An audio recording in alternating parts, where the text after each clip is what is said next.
5 ওয়াক্ত নামাজ পড়া, রমজানের রোজা রাখা, অর্থাৎ হজ করা, যাকাত দেওয়া ইবাদত,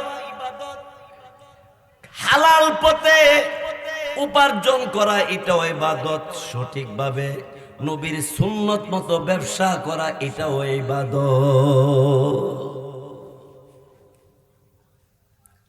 কিন্তু খাঁটি মুসলমান হইতে হবে। ইবাদত হওয়ার শর্ত হইল পাক্কা ইমানদার হইতে হবে।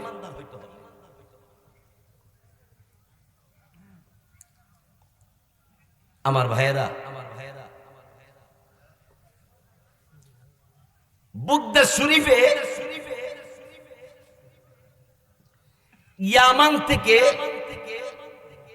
ইহুদিরা সকলে পরামর্শ করল যে বাগদাদ শরীফের মধ্যে ইসলামের বিজয়ের পতাকা এত উঁচু স্থানে, ইসলাম এত উন্নত দিকে যাচ্ছে, কারণটা কি? সকল ইহুদিরা বৈশা পরামর্শ করল যে মুহাম্মাদুর রাসূলুল্লাহ সাল্লাল্লাহু আলাইহি ওয়াসাল্লামের তারা বিশুদ্ধার করে নবীকে বিভিন্ন গাল মন্দ বলে নবীকে তুচ্ছ বানিয়ে দেওয়ার মানুষের কাছে চেষ্টা চালিয়ে দিয়েছিল।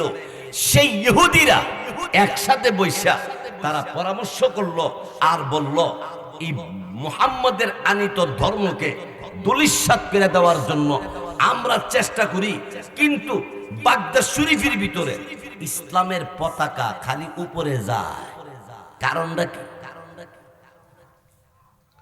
তো ইহুদিদের লিডার বাগদাদ শরীফের মধ্যে আসছে, আয়েশা বাগদাদ শরীফের মধ্যে আসতে আসতে তার সন্ধ্যা হয়ে গেছে, রাত হয়ে গেছে। রাতের বেলা তাকায় দেখে দুই পাশে দুইটা দোকান খোলা আছে, অন্য সব দোকান বন্ধ হয়ে গেছে। ইহুদি চিন্তা করলো, মুসলমান কেন দামি হয়ে গেল, মুসলমান কেন এত উন্নত হয়ে গেল, এই তত্ত্বটা নেওয়ার জন্য ইহুদি আসছে। ইহুদি লিডার বাগদাদ শরীফে আসছিল। আয়েশা দেখে বাগদাদ শরীফের মধ্যে দুইটা দোকান খোলা আছে। একটা দোকানের কাছে গিয়া বলছে, এই মিয়া, আমি আসছি অনেক দূর থেকে, আমারে কিছু খাবারের আয়োজন দাও, রাত্রে যাপন করার জন্য, থাকার জন্য কিছু বিছানা ছাটাই, বালিশ ইত্যাদি, আমারে কিছু সামানপত্র দাও। ইহুদি যখন এই দোকানদারের কাছে চাইছে, দোকানদারের লিস্ট করে একটা দাম বলছে।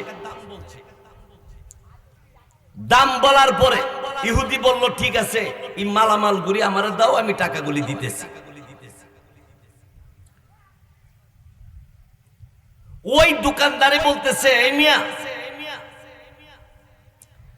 আমার পাশাপাশি আর একটা দোকান খোলা আছে, ওই দোকানটার দাম এই মালগুলি নিয়ে নেন আপনি। ইহুদি লোকটা ডাক, দেখো মিয়া, তুমি বিক্রি করবা না? না, আমি বেচবো না, আমার কাছ থেকে না নিয়া ওই লোকটার কাছ থেকে লইয়া যাও। ওই দোকানদারের কাছে জিজ্ঞাসা করলো, এই মালামালগুলি কত লাগবে? অত। ওই দোকানদারে যত বলছে এতই।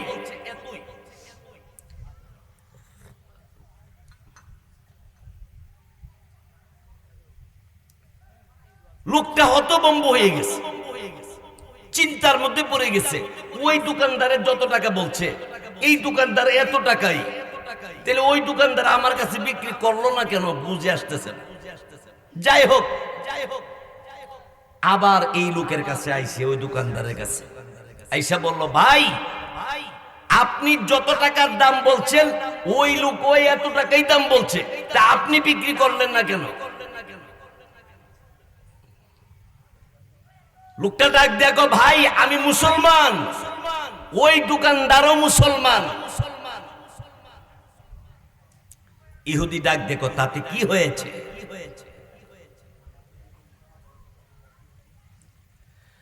দোকানদার মুসলমান ডাক দিয়ে বলতে আরম্ভ করে দিল, হ্যাঁ আল্লাহর বান্দা, আমি মুসলমান, আমার ভাইও মুসলমান, আমি সারাদিন অনেক মালামাল বেচা কিনা করেছি, অনেক মাল আমি বিক্রি করেছি। আমি লক্ষ্য করে দেখি আমার ভাইজান 1 টাকার মালও বিক্রি করে নাই। রাত হয়ে গেছে, আমার ভাই যখন বাড়িতে যাবে আমি বাড়িতে যাব, আমি যে বেচা কিনা করলাম আমার তো লাভ হইছে, আমার ভাই যে 1 টাকা বিক্রি করতে পারলো না, এই জন্য আমার ভাই বাড়িতে কি নিয়ে যাবে?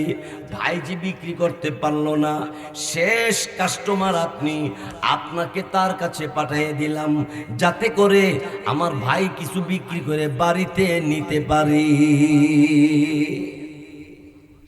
আমার ভাই যেন বাড়িতে যেন কিছু নিতে পারে, এই জন্য আমি এই ভাই আপনাকে তার কাছে পাঠাইলাম। অন্য ইহুদি তখন ডাক দিয়ে বলল, বাইরে ভাই, তুমি মাল বিক্রি করে লাভ করলা, হইলে লাভ না করে তোমার ভাইয়ের কাছে তুমি পাঠাইয়া দিয়া কি কারণটা বুঝলাম না। অন্য লোকটা ডাক দিল, ভাইজান আমি আমার ভাইজানের কাছে পাঠাইছি, সে হইল আমার আপন ভাই নয়, জাতীয় ভাই মুসলমান হিসাবে। আল্লাহু আকবার। সেই জন্য আমার ভাইয়ের কাছে পাঠিয়ে দিয়া আমার পক্ষ থেকে আমার ভাইদের উপকার করেছি। আমি মুসলমান, আমার পক্ষ থেকে আমার ভাইজানের উপকার করতে যাইয়া কাস্টমার আমি আমার পক্ষ থেকে পাঠিয়েছি। এরা কেমন মুসলমান?